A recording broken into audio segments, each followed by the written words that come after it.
Bonjour et bienvenue sur ma chaîne. Aujourd'hui, je vous présente une nouvelle vidéo où je vous révèle mes petites manies et mes petits tocs quand je lis, aussi bien en e-book que en papier. Donc j'espère que ça vous plaira. Alors tout d'abord, je tiens à présenter mes deux objets qui m'accompagnent dans quasiment toutes mes lectures, surtout en hiver.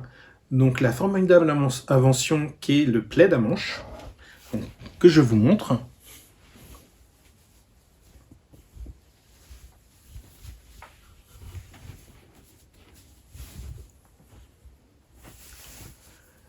Donc comme vous voyez, c'est un magnifique plaid avec des manches qui permettent de lire au chaud sans être encombré par un plaid dans lequel on sera emmitouflé.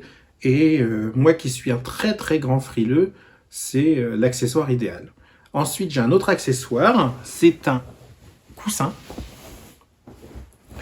ce qui me permet en fait de reposer mes bras et surtout quand les livres se font lourds, tout comme le gros pavé que je dois lire dans pas très longtemps, ça m'aide beaucoup. Ou bien quand au bout de quelques heures de lecture, l'iPad commence à me peser, puisque j'ai un iPad de 11 ou 12 pouces, je crois, et il pèse un certain poids au bout d'un certain moment. Donc voilà.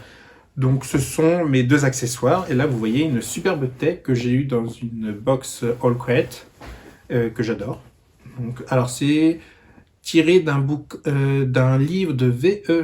Schwab. Alors je ne connais pas encore cet auteur, c'est dans ma palle, mais franchement cette housse m'a plu, donc j'en ai fait mon accessoire pour lire.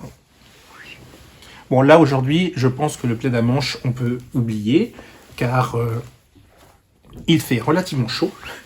Donc je veux bien être frileux, mais bon, comment dire, au bout d'un moment, la chaleur me convient quand même. Voilà. Alors, comment je lis? Et enfin, quelles sont déjà les principales manies que j'ai? Alors, je lis à 50% le résumé. Donc, il y a beaucoup de romans que j'ai lus où je n'ai pas lu le résumé. Je me suis fié, comment dire, à la couverture ou aux recommandations de mes amis, sans leur en demander plus. C'est-à-dire, je ne souhaite pas qu'on me spoile l'histoire. Donc, si jamais ils me disent « Oh, bah, ce bouquin est génial », bah, je vais m'y intéresser. Alors, c'est vrai que la couverture est un élément déterminant. Mais je sais très bien que souvent, que bien des fois, la couverture ne rend pas justice au contenant. Donc, j'évite aussi de trop m'y fier, même si je dois vous avouer que j'ai craqué sur certains livres à cause de la couverture. Et heureusement pour moi, la couverture correspondait vraiment au contenu. Donc voilà. Ensuite, je ne me spoil jamais la fin. C'est-à-dire que quand je commence un livre, je le lis jusqu'au bout. C'est-à-dire je ne fais pas de grands sauts en avant pour me spoiler la fin. Ça, je ne peux pas. Si je le faisais, le livre perdrait tout son intérêt et je ne le finirais pas. Or, je n'aime pas ne pas finir un livre. Il y a très peu de romans que je n'ai pas finis. Si je ne les ai pas finis, c'est que franchement, ils ne volaient pas bien haut. Même 50 nuances de Grey, je n'ai pas spécialement apprécié ma lecture. J'ai mis, le premier tome surtout, j'ai mis 1 mois à lire ce tome. Je ne lisais que 20 pages par 20 pages. Je n'arrivais pas à lire plus parce que je trouvais qu'il n'était pas spécialement bien écrit et l'histoire ne me plaisait pas des masses. Mais voilà, j'ai quand même fini le premier tome et après le tome 2 et 3 m'ont beaucoup plus plu. Bon, je dois vous avouer que c'est pas un coup de cœur. Bon, je vais arrêter de digresser. Donc voilà. Alors, quand je lis en papier, je lis avec les accessoires que je vous ai présentés. Je n'ai pas spécialement de, comment dire, de top particulier, si ce n'est que ça soit en papier ou en e-book, j'ai toujours ma tasse de thé, parce que j'aime bien boire pendant que je lis. Oui, du thé, pas de l'alcool. Voilà, je tiens à préciser. Sinon, après, comment dire, les lectures pourraient être hasardeuses. Voilà. Après, quand je lis en papier et e-book français, je peux écouter de la musique, aussi bien anglaise que japonaise, ce qui fait partie de mes goûts.